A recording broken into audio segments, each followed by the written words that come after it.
Now from Ewing, New Jersey, the Republican governor, Chris Christie.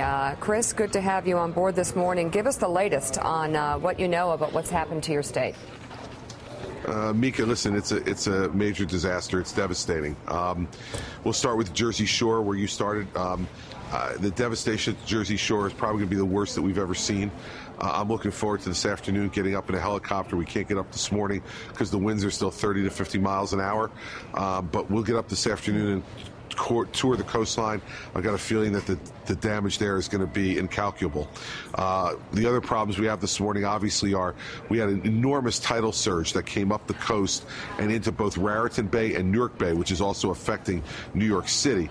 And that caused flooding in places like Sayreville, where we were doing urban search and rescue last night near the Raritan Bay. We have 5 substations out by Newark Bay, which has lost all the power to the city of Newark and a good amount of the power to the city of Jersey City. We had a berm that was overwhelmed last night in Bergen County, which is leading us to have to rescue hundreds of people this morning in Moonachie. We've got a significant problem on our hands, 2.4 million households without power, and so we have a lot of work to do. Hey, Governor, can you give us an update, a logistical update on New Jersey? Turnpike, bridges, tunnels, openings, people's ability to begin to get to travel perhaps today? Yeah, first, Mike, let me just say, I don't want people traveling in New Jersey today unless it's absolutely necessary. There are over 200 state roads closed. The good news is that we just reopened the Garden State Parkway.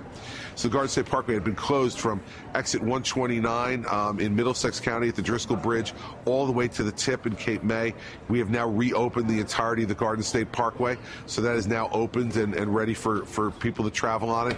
We still have the New Jersey Turnpike closed between exits 11 and 14.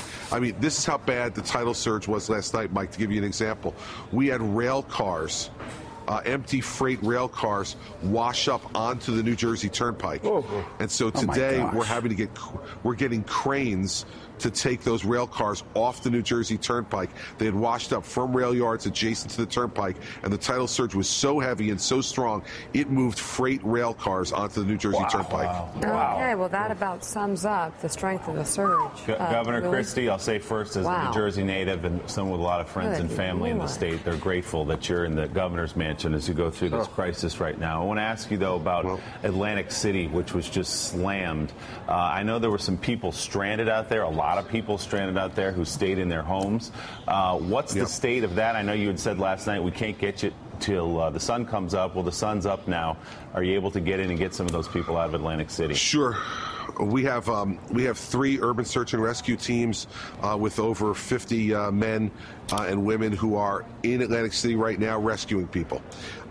We have urban search and rescue teams in Sayreville as well, and Moonachie rescuing people. So yeah, in Atlantic City, we are rescuing those folks now. We started that operation at about 5:30 this morning down in Atlantic City, and it's ongoing as we speak, and we've been able to rescue some folks out of there. So far, the loss of life has been minimal, thank God, but we have lost 3 folks, 2 in my hometown, actually, 2 parents who a tree hit their pickup truck, fell and hit their pickup truck. They had their 11 and 14-year-old children in the car. They survived, but both parents were killed. Governor, where was that? That's in my hometown of Mendham, New Jersey. Oh, my gosh. And do you have any sense, Governor, for how many people may be stranded in Atlantic City? That is a big town. We don't have a sense yet of the number of people stranded in Atlantic City. We're working on that now with officials from the Boardwalk District down there and our state police. But we are in the midst of rescuing folks there, and I've gotten positive information so far this morning about that we are rescuing folks and getting them out of Atlantic City, and that's good news. So we'll see what happens in the rest of the day. The high tide has just happened again, so hopefully now we'll see waters receding, and we'll be able to move other types of vehicles into Atlantic City and other places up and down the New Jersey coast. Governor, it's Mark Halpern here. If people around the country want to help people from your state, what can they do? Well, listen, we have the American Red Cross is here, and so is the Salvation Army. They've both been extraordinarily helpful. We have thousands of people sheltered right now across New Jersey, and the Red Cross has been great, and so has the Salvation Army. So if they want to make donations there, that would be helpful. If there are people who are in this area, we have a volunteer line. It's 1-800-JERSEY-7. That's 1-800-JERSEY-7. If you want to call to volunteer and help friends and neighbors, you can call that number and we will put you to work. So we need a lot of help here. But listen, Mark, you know this. You've been here. This is a tough place with a whole lot of tough people. So once we be able to assess the damage this morning, we're going to get to work and we'll be fine. All right. Mike, go ahead. Governor, there is no ideology in a storm like this. Tell us about your conversations with the president yesterday. The president's been great, Mike, I have to tell you. And I'm sorry, Joe, I was calling you Mike. It was kind of hard to hear through here. But, you know, the president's been great. I spoke to him 3 times yesterday. He called me for the last time at midnight last night. I asked me what I needed, and I said if you could expedite the major disaster declaration without all the normal FEMA mumbo-jumbo. He got right on it. I got a call from FEMA at 2 a.m. For me to answer a couple of questions. And then this morning, I understand he signed the major disaster declaration for New Jersey. The president has been all over this, and he deserves great credit. I've been on the phone with him, like I said, yesterday personally 3 times. He gave me his number at the White House, told me to call him if I needed anything, and he absolutely means it. It's been that's great. It's been very good. It's been very good working with the president, and he and his administration have been coordinating with us great. It's been wonderful. So, Governor, you have all the first responders you need, enough people on the ground? Yeah, I think we do. I think we do, Joe.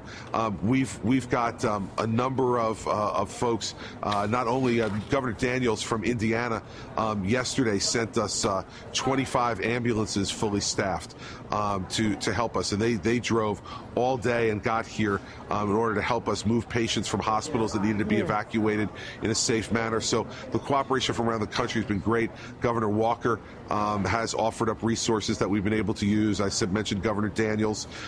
So folks have been really, really good around the country. So we do have, at least at the moment, the resources I think we need. The biggest problem, Joe, for us is going to be we're clearing roads, but it's going to be getting power back. I mean, you have 2.4 million households in New Jersey without power. Compare that, that's a million more than we had in Irene. Wow. So it is a completely devastating storm from that perspective.